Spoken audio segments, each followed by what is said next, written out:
But with this, I suggest that we can kick off the webinar. So again, thanks everybody for joining. As you can see, lots of logos on the slide. It's been a big collaboration in the works. So happy to share that we have a webinar together with Aikido, Amberlo, and Henchman.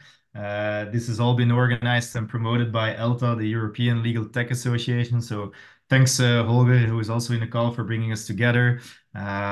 We will kick off the webinar and talk shop about cybersecurity in legal tech, specifically for web apps. So with this, before diving into the meat of the story, let's quickly go over some housekeeping rules. So more of an FYI, this is a 45-minute approximately panel discussion. We will have some room for Q&A. If you happen to have any questions, do not hesitate to use the chat function of Zoom. I'm sure everybody knows where it is. It's at the middle of your screen on the bottom bar normally. So feel free to interact. While the questions are being answered by the panelists, we'll make sure to address some of the questions in the chat as well. If we haven't found the time yet, we will make sure to follow up after the webinar with you as well. So quickly repeating this again, normally your audio should be disabled. If you have any questions, use the function, and the webinar is also being recorded. So that's that. Now with this, I first want to do a quick round of introductions to our panelists. There's of course no better person to introduce themselves other than the panelists themselves. So let's quickly go around the room and introduce one another. So Aidas, I suggest you go first. Thanks, Michiel. Hello, everyone. I'm Aidas. I'm co-founder and product owner at Amberlo. So that's shortly about me.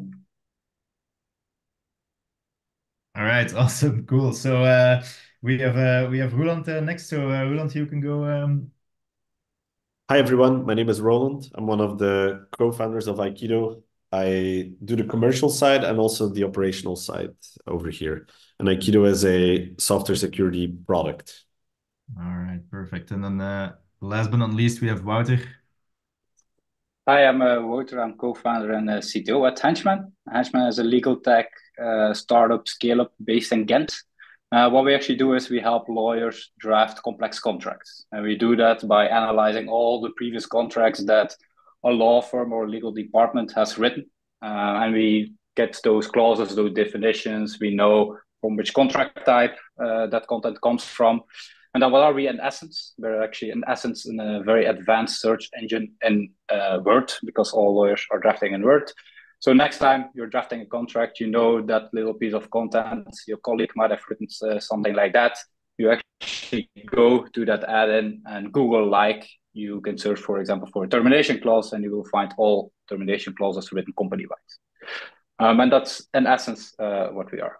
All right, perfect. Thank you, Wouter. And I myself, my name is Michiel. I will be moderating the panel. I'm a fellow colleague of Wouter's. I am the head of growth at Henchman, focused on a plethora of go-to-market initiatives, including hosting webinars. So that's that. With this, let's dive into the actual story that we want to tell. So first, I want to take a quick step back and set the stage a little bit by sharing a number. 3.35 million. That's actually the average cost of a data breach for companies, which is a whopping amount, of course.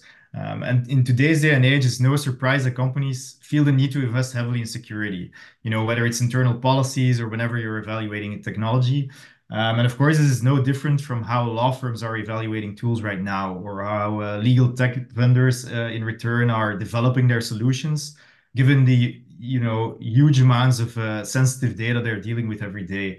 You have potential clients coming to you for M&A. You have contracts being stored in drives left and right. It's very, very important that everything is kept secure, and of course that no data breaches are coming out. Aside from the financial damages, the reputational damage would be huge as well.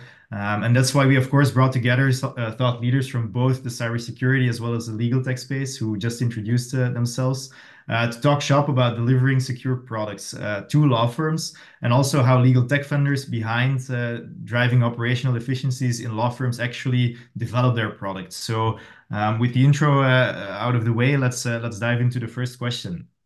So what are the foundational cybersecurity standards every legal tech application should meet? And how do these standards evolve with emerging threats? So maybe Roeland, I will give the floor to you as speaking from a cybersecurity perspective first. Yeah, sounds good. So when building a legal tech application or any application, you first start with the code side of things when programmers are actually writing the app. So that's the first part that you want to secure. Then secondly, when you ship that code, typically you do that in containers. So that's like a second artifact or asset that you want to have scanned or monitored. And when you're shipping code typically to the cloud. So the cloud is like kind of the third layer or the third artifact that you want to scan. And then lastly, the cloud or your web app is accessed via a domain, whether it's login.com or app.com. So you lastly also want to protect or scan or monitor those domains. So code, container, cloud, domains, those would be, in summary, the 4 areas that you want to care about. Yeah. Okay, perfect. Thanks for sharing. Wouter, what are your thoughts on this?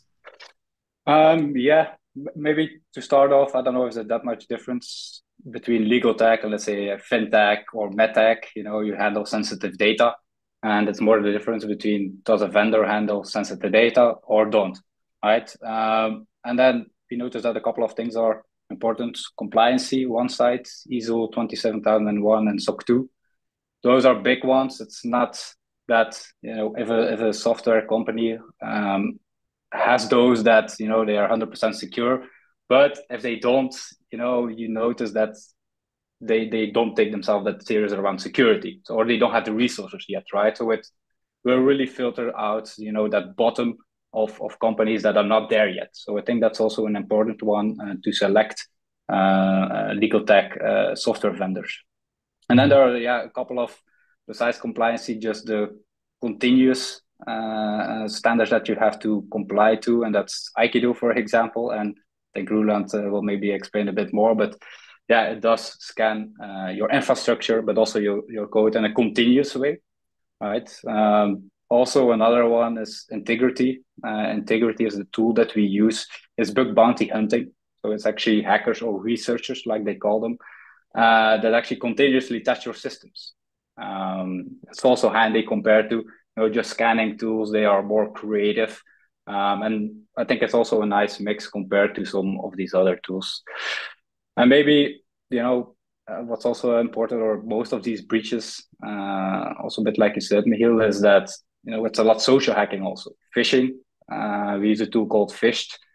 It's phishing simulations that are being sent to all our employees internally, and it really ups the awareness of fake phishing and security, and it gives a bit of that gamification. So I think these are more like these general standards that we have to comply to, and then general, like that question, how do you handle emerging threats? You kind of have to leverage to security companies that you work with, for example, with Aikido or Integrity. Their full focus is that security, right? And I think it's also important that you have that partnership compared to doing everything yourself. Yeah, yeah. Okay, cool. Yeah, I'm hearing 4 areas to look into when you're working in legal tech. I'm hearing some solutions that are useful to use. What about the standards, Aidas? Do you have anything to share about those? I think you might still be on mute. Yeah, so thanks for the question, Michiel. So actually, ISO standard was mentioned, and I think it is important to ensure that the vendor has either ISO or SOC 2 standard implemented, but also it is important to ensure that the reality matches the certificate. So also checking the vendor and asking particular questions how things are organized internally is important. So let's say internal procedures, the technical means implemented, let's say any third parties use to ensure cyber security, like also physical separation of internal tools and production systems. Also, infrastructure used, like there are top providers that are rather expensive. There are cheaper local providers. They are less expensive, but also way less sophisticated. So there are like many things to check, which actually when choosing the vendor, it's wise to, involve a third party who can help, to evaluate all those things. Yeah. Okay. Those are interesting insights. Thank you, all three of you. Perhaps let's move on to the next question. So, given the sensitive nature of the legal data, we have already touched upon it a little bit. What unique cybersecurity challenges do legal tech applications face compared to other web apps? Aidas, what's your take there? Given that you just touched upon some of the standards, do you see it materializing even more within legal tech, or what's your take on it? Well, I think that law firms they are like a primary target for hackers, similar to financial institutions. Just the difference between the two is that financial institutions they manage the money, and law firms they manage customer data, which sometimes can be worth more than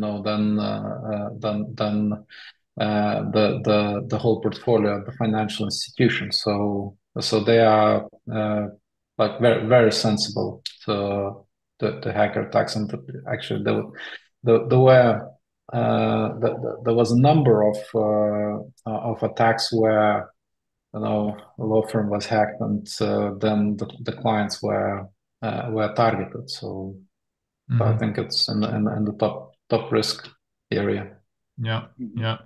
Roeland, have you noticed, any significant differences when looking at it from like a cybersecurity standpoint? Like how do these threats or challenges apply within certain industries? Yeah, I think it depends on the value of your data. So for example, when you're a legal tech vendor that just reviews contracts but never stores them, versus if you hold the actual contracts of many customers, that makes a big difference because now you're holding a lot more sensitive data. And as a general rule for cybersecurity in general, the more data you hold, the more sensitive data you hold, the more you can be a target, or the more attractive of a target that you are. Because by the end of the day, a hacker or a malicious person is looking to hack you to hold you hostage with some ransomware, or they want to sell the data. And so in both cases, they want to get a lot of money for it, right? And so you should ask yourself, when you're a legal tech vendor or when you're a consumer of a legal tech vendor, like how sensitive and how interesting is that data to a malicious actor? And if the answer is, yeah, this is worth a lot of money or value, then you should probably go a little bit further than the average company, versus if it's like a very light application. Let's say it's an application that holds regulatory laws that are public anyway somewhere, then okay, maybe if you get hacked, your website is down for a day, but nobody's losing sensitive data. So Yeah. Yeah. Okay. Thanks for sharing. Wouter, how have you seen this at Henchman? Like you in the first question talked a little talked about like the different amounts of platforms or products we're using to increase the security of our products. But is there any other addition you'd like to make to this? Yeah, I can only agree with what they said, like sensitivity of the data, and maybe just to compare it to, let's say, fintech. Okay, you're a target, you handle money, you are probably number one on the list of, sensitive data. But those contracts, in essence, they're also money, right? Not only for the vendor or the software company, startup, scale up, but also they can, it can trickle down towards those customers. Sometimes, it can be financial data, or it could be about in the stock market, a future transaction. So just to say, it's sensitive data. What we do at Henchman is we give also optionality, right? The clauses, the definitions. We know that there's no sensitive data, so then we only take that into account. So it's always on top of our mind how we can mitigate these risks by just not engaging into them, right? So yeah. Yeah. Okay. Thank you. Okay, cool. I think we can move on to the next question. Let's talk a bit about, how to evaluate the security of legal tech itself. So how can clients, so for example, law firms purchasing legal tech, effectively assess the security measures that a software company or legal tech company is in place prior to the implementation? And are there any red flags specifically that a law firm should be cautious of when they're evaluating a legal tech tool? Aidas, how have you seen this? What do you think law firms are doing when evaluating tech? Well, actually, what we get often these, we are asked for ISO or SOC 2 certification. So we don't have SOC 2, but we have ISO 27017, and we get the GDPR compliance questionnaires that we need to fill in.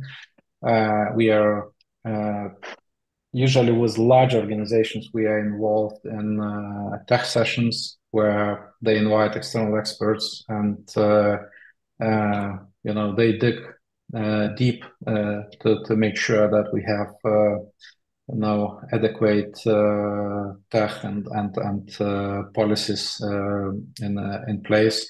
They are looking for external cybersecurity assessment reports, and these are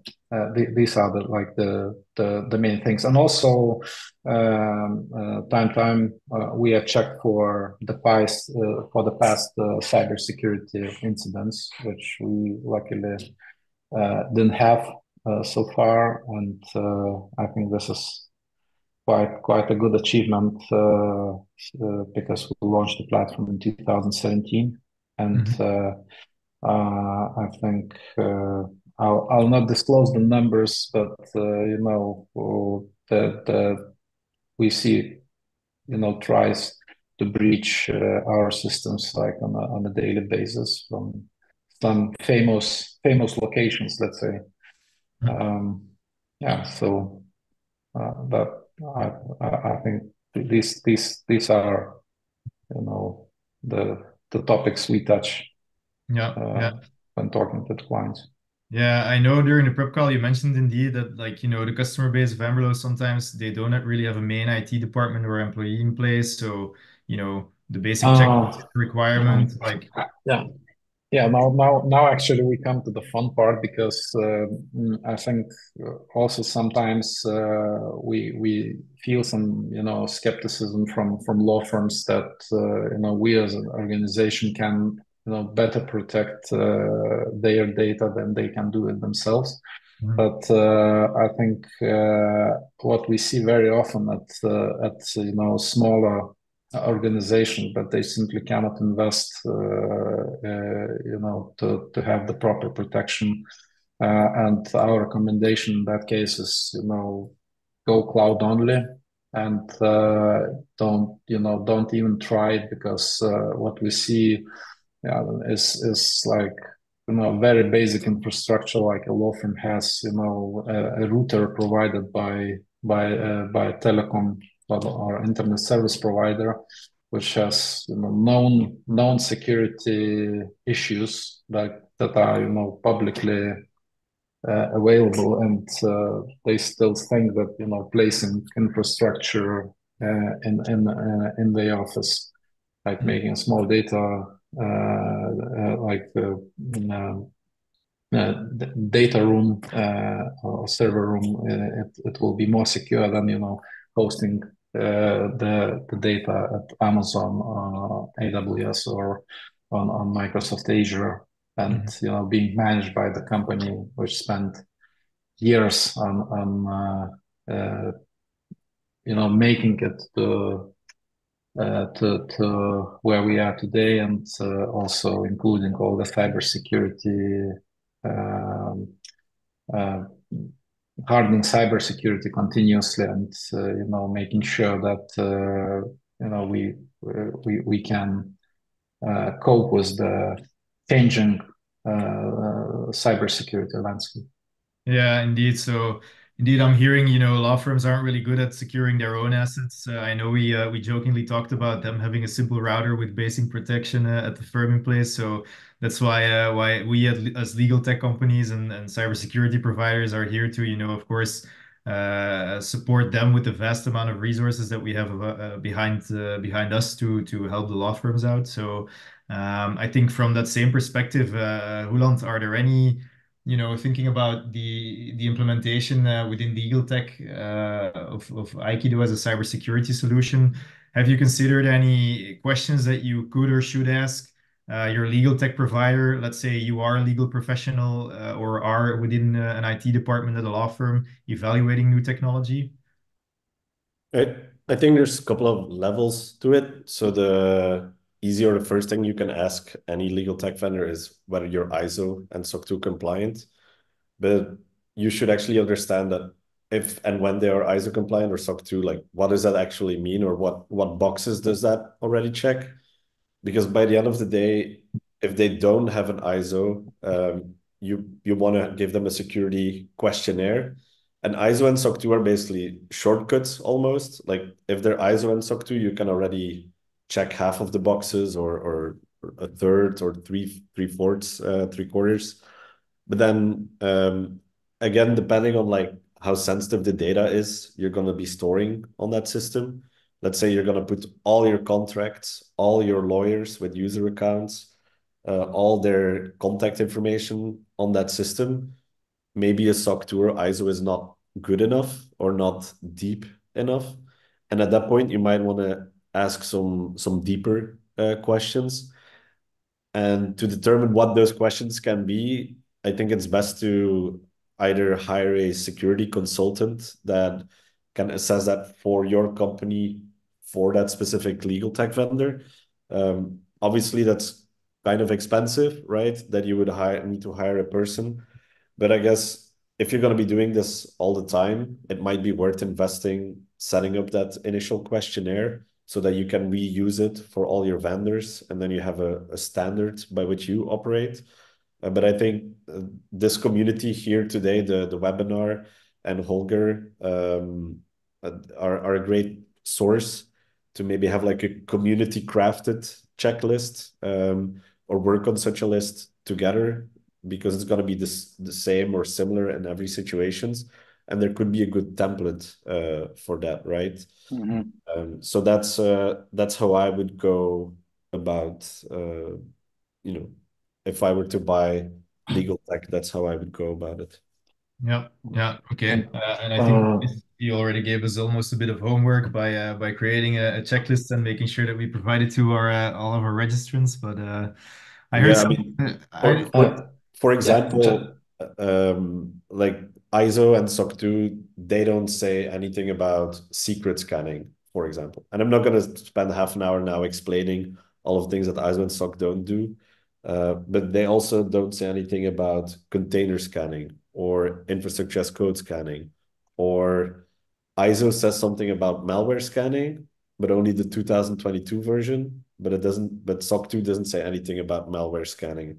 And then the question for you becomes, is malware scanning a checkbox that my legal tech vendor needs to check for us to feel comfortable moving forward with them? I don't have the answer to that question. I can tell you that the older ISOs and SOC 2 don't check for malware, but it's up to you to decide whether you should include malware as like a check on your vendor assessment. Interesting. Aidas, I think you wanted to add something. Yeah, just a quick remark. I mean, the reason for the remark is that I've seen so many GDPR compliance policies that were very different, from the actual procedures. That I think it is, once you send out questionnaires, once you receive the answers, it is important, to pick the most tricky questions with the answers and ask vendor, just to demonstrate how things are implemented. Because the paper is a very powerful tool. It can withstand big things. So. Yeah. Yeah, indeed. Perhaps it's up to us to come up with like the new ISO standard and start applying it all across legal tech and beyond, and maybe earn a dollar or two while we're at it too. So I'm hearing some business opportunities coming out of this as well.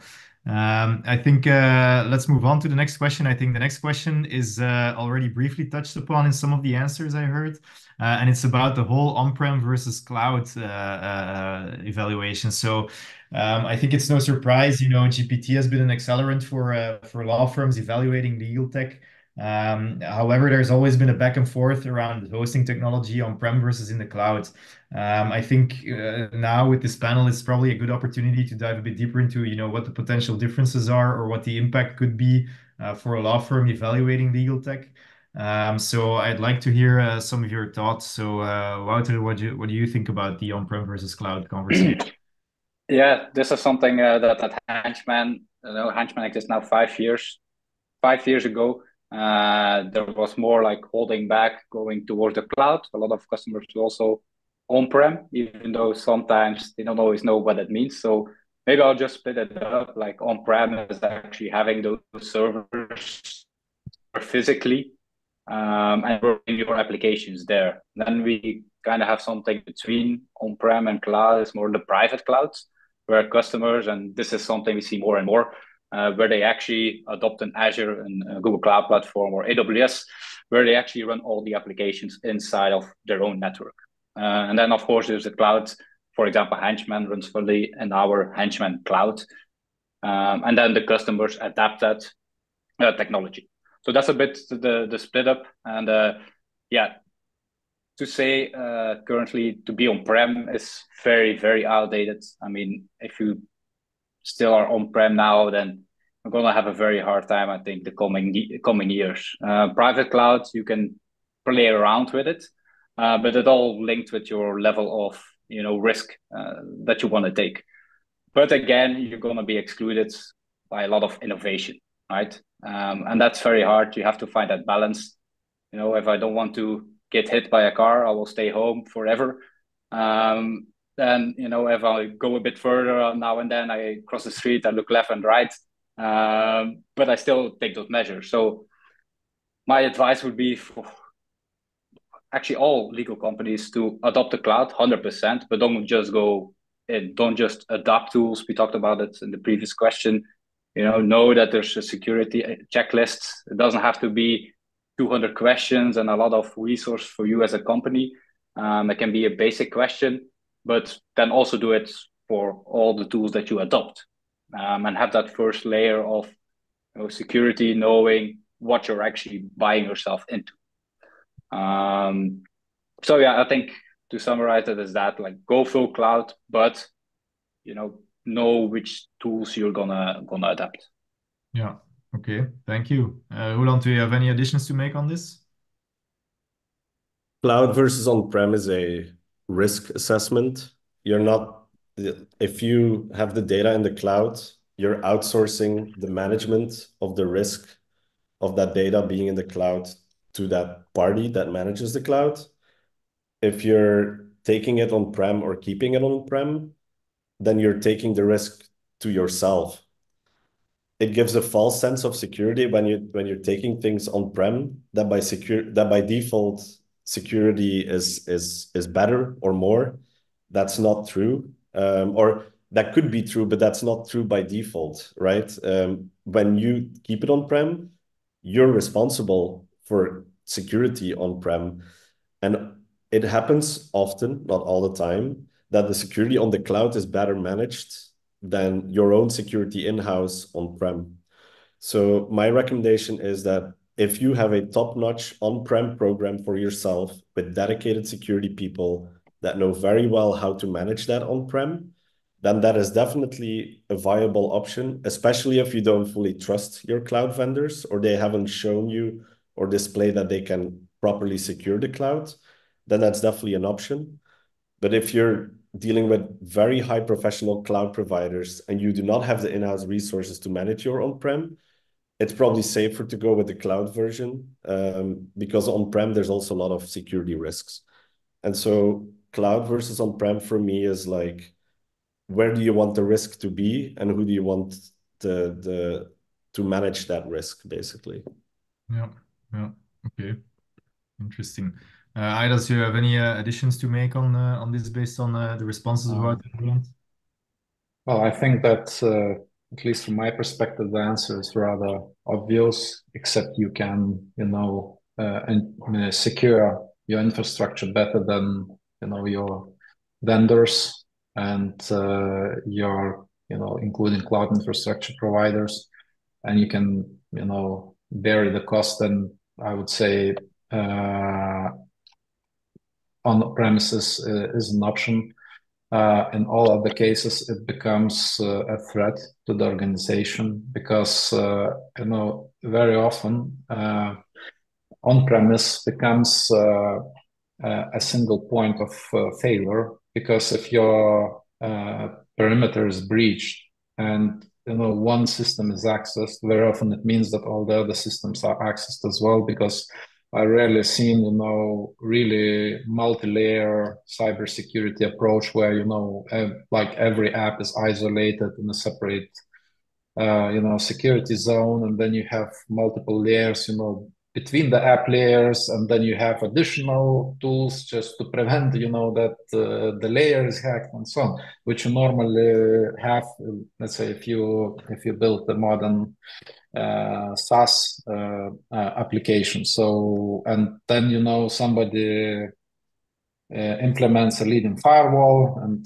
at some point it appears that this firewall has a simple SQL injection vulnerability, and then you're doomed, because you can build whatever you want with this infrastructure, and then all will be gone. And then in comparison to that, if you use cloud applications, so even if your perimeter is breached, then you might lose some workstations, you might lose a coffee machine, but it would take extra steps for hackers, let's say, also to get to the cloud resources. And it's more time, more efforts, and somebody could intercept this attempt. Yeah. Okay. Thank you. Maybe diving into the last question. We're unfortunately already on the last question. Let's talk. Let's take a little, sneak peek under the hood and talk a bit more about, how legal tech vendors or technology products are being developed. So I think what I'd like to hear from each and everybody is like if you could share some insights on the development life cycle of products or legal tech products specifically, and how security standards or measures are being integrated from ideation phase to deployment. So I think let's start with you, Roeland, since you have some observations across industry. Sorry, can you? I was just reading the slides. Yeah. Okay. Let me reshare. It's about your findings on how security can be integrated across the development life cycle of the product.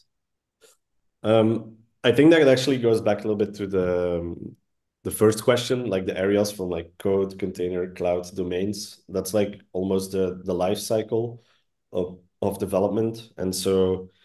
And then if you zoom in on the code part, it actually starts on the laptop of a developer. Software developer is writing software, and that's where you can do the first check.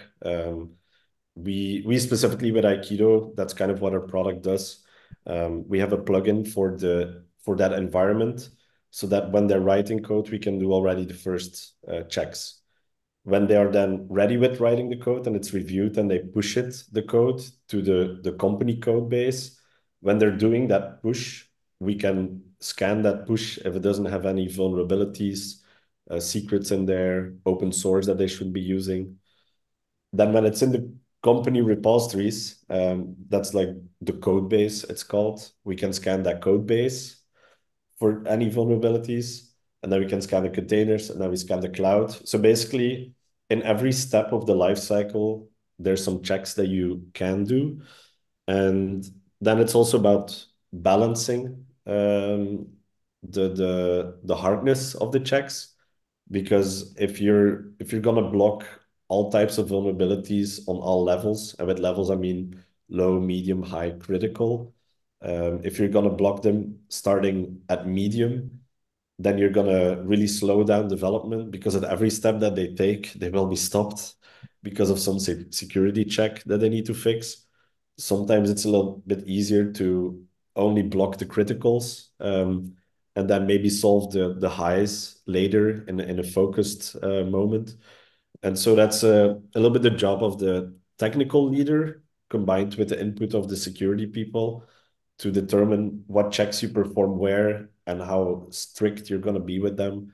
And that again depends sometimes on, are you building a system that is going to hold the most sensitive data of like really high value contracts and real high value people, or is this just like a UI button feature that also influences how strict you want to be, right? But to answer your question, throughout the whole life cycle, you can perform different checks to have a proper, security posture. Yeah. And it's all, we call that shift left. It's maybe the last thing I wanted to share on that.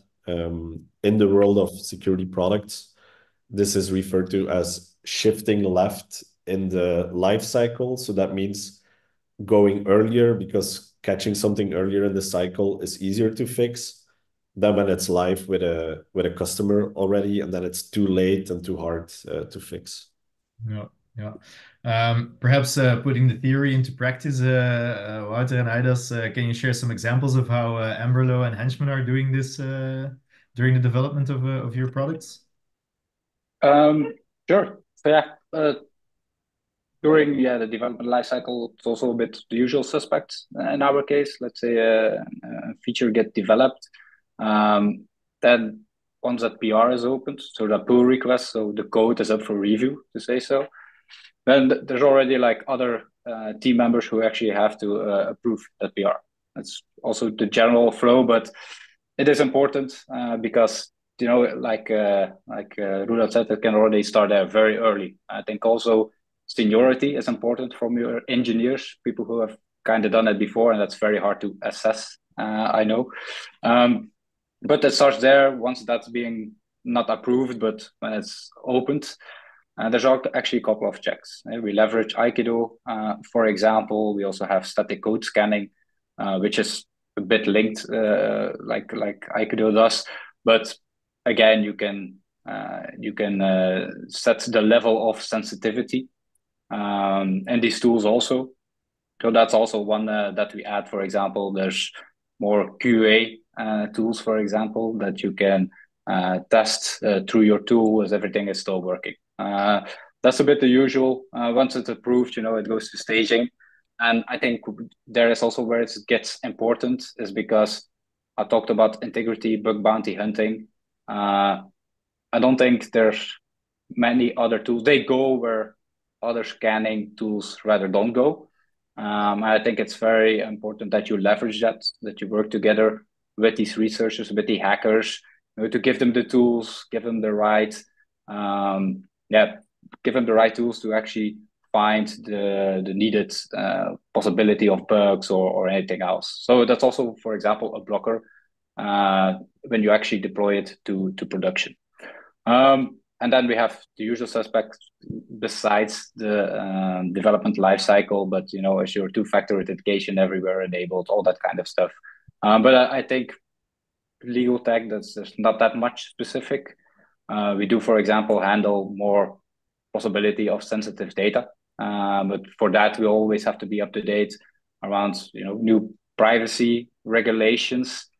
So we also collaborate with external parties. For example, we collaborate with Deloitte, where on a periodic moments we go over it, see if we miss something, things can change year after year.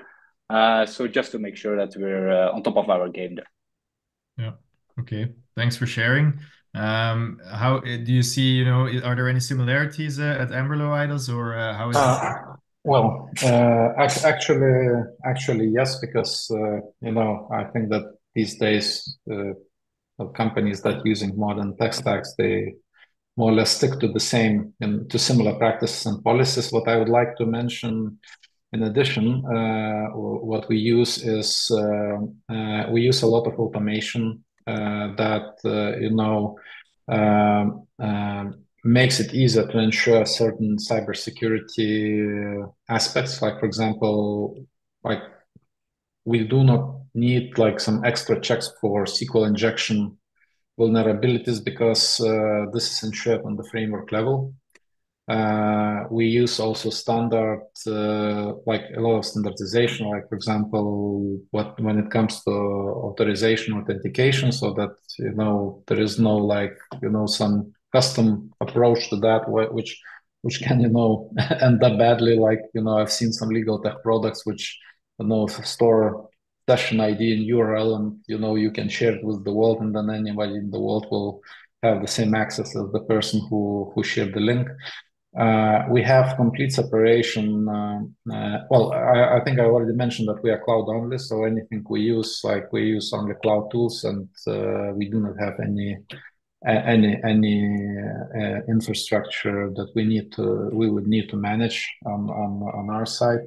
We use separation, full separation, like full isolation between development and production environments. So there is no possibility, let's say, to access production environment from the development environment or from any internal environment. And if there is an access needed, this can only be done on demand temporarily.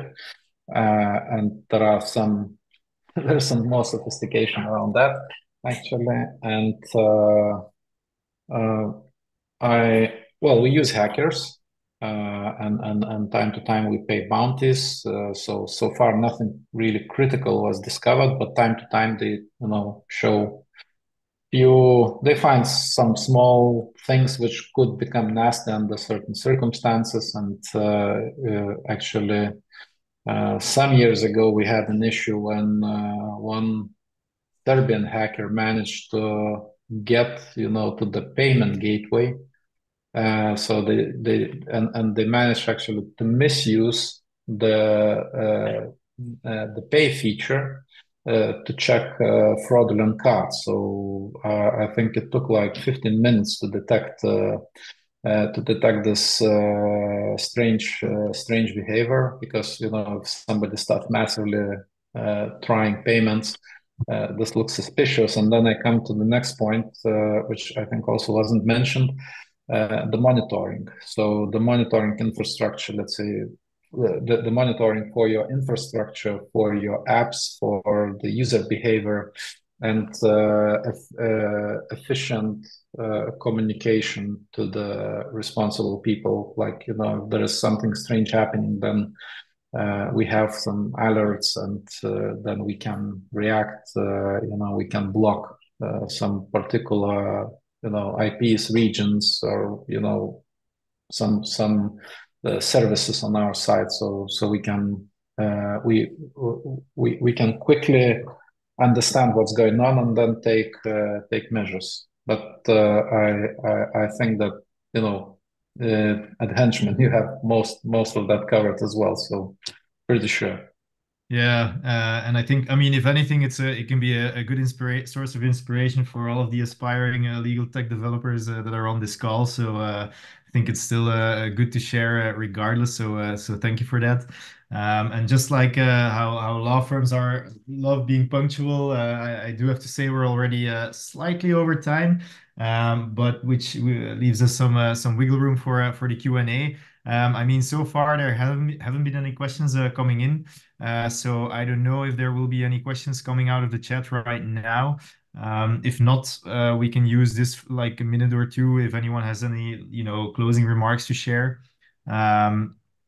But if there's no questions coming in the meantime, we can also happily direct them through ELTA and follow up on them accordingly. So I think unless anyone decides to post a last minute chat or question in the chat function, we can leave it at this. So I would like to thank everybody for joining the webinar. Of course, thank you, Aidas, Wouter, and Roeland for jumping in. Thanks, Holger and ELTA for having us host this webinar. It's been a pleasure to talk shop about cybersecurity and legal tech.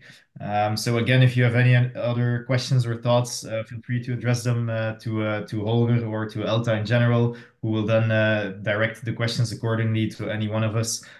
So with this, we'd like to conclude the webinar. So thank you all for joining, and we'll hope to see you at the next one.